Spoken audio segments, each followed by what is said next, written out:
بسم اللہ الرحمن الرحیم۔ ناظرین السلام علیکم ورحمۃ اللہ وبرکاتہ۔ ناظرین، بات ہر روز مختلف کسی نہ کسی موضوع پہ ہوتی رہتی ہے، لیکن حالات واقعات کو دیکھتے ہوئے کچھ چیزیں ایسی ہیں جو اپنے ملک کے بارے میں کہنی پڑتی ہیں، جو کرنی پڑتی ہیں۔ تو اس سلسلے میں جو پی ٹی آئی حکومت کی جو کارکردگی ہے، خیر انہوں نے اپنی طرف سے تو کسر کوئی نہیں اٹھا رکھی، لیکن حالات جو ہیں وہ ایسے ہیں کہ مافیاز جو ہیں ان کے سامنے سارے قوانین اور ہر چیز جو ہے نا وہ مجبور ہو چکی ہے۔ جس طرف سے بھی کسی کو ہاتھ ڈالتے ہیں وہ دوسری طرف سے ایک بڑا مافیا جو ہے وہ نکل کے سامنے کھڑا ہو جاتا ہے، اور اس کو بچانے کے لیے مختلف جو ملک کے ادارے ہیں وہ حرکت میں آ جاتے ہیں، کیونکہ ہم شروع سے یہ بات کہہ رہے ہیں کہ یہ قانون ہی ایسا ہے، یہاں پہ لوگوں کو بدلنے کی نہیں، اس قانون کو بدلنے کی ضرورت ہے۔ ابھی دیکھیں جو وہ محمد انور ہے، جو ایم کے ایم کا بندہ ہے، جس نے ایک بہت بڑے انکشافات کیے، اور یہ اس طریقے سے کہ ہر بندہ جو ہے اس وقت وہ پریشان ہے۔ میں آج آپ کو ایک ایسی حقیقت بتانا چاہتا ہوں جو شاید اس سے پہلے آپ نے نہ سنی ہو اور نہ ہی کسی کے علم میں ہو۔ میں ان دنوں کراچی میں اپنے اسٹوڈنٹ لائف کو ختم کر کے پریکٹیکل لائف میں آغا خان ہاسپٹل میں جاب کر رہا تھا، جب یہ الطاف حسین کو پاؤں میں گولی لگی تھی، جو کہ ایم کے ایم حقیقی جو آمر لوگ تھے ان لوگوں نے ماری تھی۔ جام صادق علی اللہ ان کو معاف فرمائے، شاید ہی زندگی میں کوئی انہوں نے ایسا کام کیا ہو جو آدمی یہ کہہ سکے کہ انہوں نے کوئی ٹھیک کام کیا ہوگا۔ زندگی میں ایک سے ایک جو بڑے گناہ تھے وہ شخص کرتا رہا، لیکن میں سمجھتا ہوں کہ پاکستان پر اس وقت اس شخص نے ایک بہت بڑا احسان کیا، اور وہ احسان کیا تھا؟ میری ڈیوٹی میں خود الطاف حسین کی ڈیوٹی پہ مامور تھا، اور اس کی جو فورس تھی وہ اتنی، یعنی کہہ سکتے ہیں کہ اتنی سخت فورس تھی کہ گھروں تک جو ہم لوگ جاتے تھے، جتنے لوگ ہم دوست ڈیوٹیاں کر رہے تھے ان کے اوپر، تو پوری کی پوری اس کی جو فورس ہوتی تھی وہ ہماری پوری نگرانی کرتی تھی کہ ہم کہاں جاتے ہیں، کہاں سے آتے ہیں، کس طرح ہے۔ ایون کہ ہمارے گھروں کے آگے پیچھے بھی انہوں نے وہ لوگ لگائے ہوتے تھے جو اس چیز کی تو میں رہتے تھے کہ کہیں ہم الطاف حسین کے بارے میں کوئی بات تو نہیں کر رہے۔ وہ منظر بھی مجھے یاد ہے جب وہاں سے شفٹ کیا گیا الطاف حسین کو عباسی شہید ہاسپٹل میں، اور ہم جو ٹیم کے لوگ تھے، جو میڈیکل ٹیم کے لوگ تھے جو الطاف حسین کی کیئر کر رہے تھے، ہم سب لوگوں کو بھی اس کے ساتھ ہی عباسی شہید ہاسپٹل میں شفٹ کیا گیا۔ یہ اس دن کی بات ہے جس دن الطاف حسین کو لندن بھیجا گیا تھا۔ مجھے وہ وقت بھی یاد ہے، اور جام صادق کا وہ سٹائل بھی یاد ہے جب وہ الطاف حسین کے بیڈ پر بیٹھے ہوئے تھے عباسی شہید ہاسپٹل میں، اور وہ ایک بات اس کو کہہ رہے تھے کہ بابا سائیں اگر ہمیں پتہ چل جائے کہ یہ کون لوگ ہیں جنہوں نے آپ کو گولی ماری ہے تو اس کا پورا خاندان ہم اڑا دیں گے۔ لیکن بات اس طرح نہیں تھی، چونکہ اس وقت حکومت کو ہر چیز جو تھی وہ عیاں ہو چکی تھی کہ یہ انڈیا کی را ایجنسی کا ایجنٹ ہے، لیکن ان کے ہاتھ اتنے مضبوط تھے کہ جب تک الطاف حسین ملک سے نہیں نکلتا تھا اس وقت تک کوئی بھی حکومت ان کو کنٹرول نہیں کر سکتی تھی۔ یہ جو آمر لوگ تھے یہ اسلام آباد میں رہے، اور اسلام آباد میں ان کو ایک حقیقی ایم کے ایم حقیقی کے شکل میں تیار کیا گیا اور ان کو واپس لایا گیا۔ میں ایک بات آپ کو بتا دیتا ہوں، وہ منظر بھی دیکھا جس دن ان کے عقوبت خانوں پر چھاپے مار رہی تھی آرمی، اور وہ جو ان کے ایم کے ایم حقیقی والے لوگ تھے وہ ان کے آگے تھے اور پیچھے آرمی، پولیس اور رینجر یہ سارے سب نے مل کے عقوبت خانے پکڑے تھے۔ اگر وہ لوگ حکومت کے ساتھ نہیں ملتے تو الطاف حسین اور اس کا جو نیٹ ورک تھا جو راہ نے ہمارے کراچی میں پھیلایا ہوا تھا اس کو پکڑنا اتنا آسان نہیں تھا۔ تو وہاں سے اس بندے کو اس طریقے سے نکالا گیا۔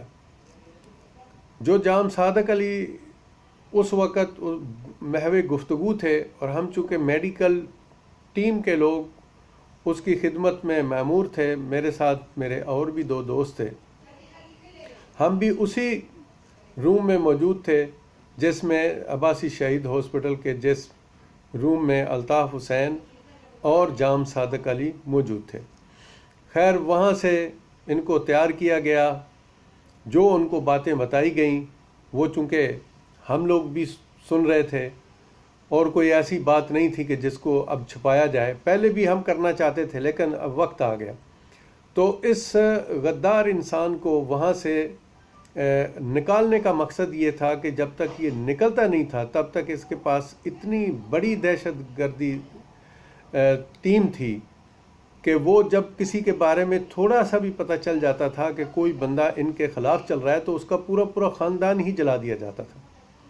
تو وہاں سے پھر ہم لوگ جام صادق علی اور یہ الطاف حسین اور اس کی ٹیم کے جو باقی لوگ تھے ایئرپورٹ پہ ان کو بٹھانے کے لیے جہاز پہ چلے گئے اور یہ مصیبت وہاں پاکستان سے نکل گئی۔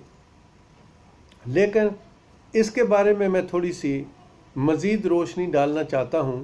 کہ یہ تحریک کس طرح اور کیسے وجود میں آئی۔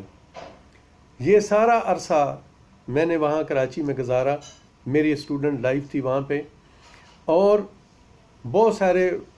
وہ راز جو شاید ہی کسی کو علم ہوں یہ ہمارے سامنے تھے اور ہم اس کو دیکھتے رہے۔ جو فنڈنگ ان کو آتی تھی ڈیفینیٹلی وہ جو محمد انور کہہ رہا ہے وہ ٹھیک ہی کہہ رہا ہے، اور یہ جتنے آج بھی حکومت میں بیٹھے ہوئے ہیں جیسے ستار اور وہ دوسرے جتنے لوگ ہیں یہ سارے ہیں تو ایک ہی چیز، لیکن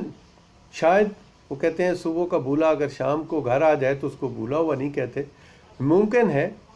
یہ اپنی عادتیں چھوڑ چکے ہوں گے اور یہ راہ راستی پہ آ کے پاکستان کے لیے کچھ کرنا چاہتے ہوں گے، مجھے کوئی اعتراض نہیں ہے، لیکن یہ جو سلسلے الطاف حسین کے تھے یہ یہیں پہ ختم نہیں ہوئے تھے۔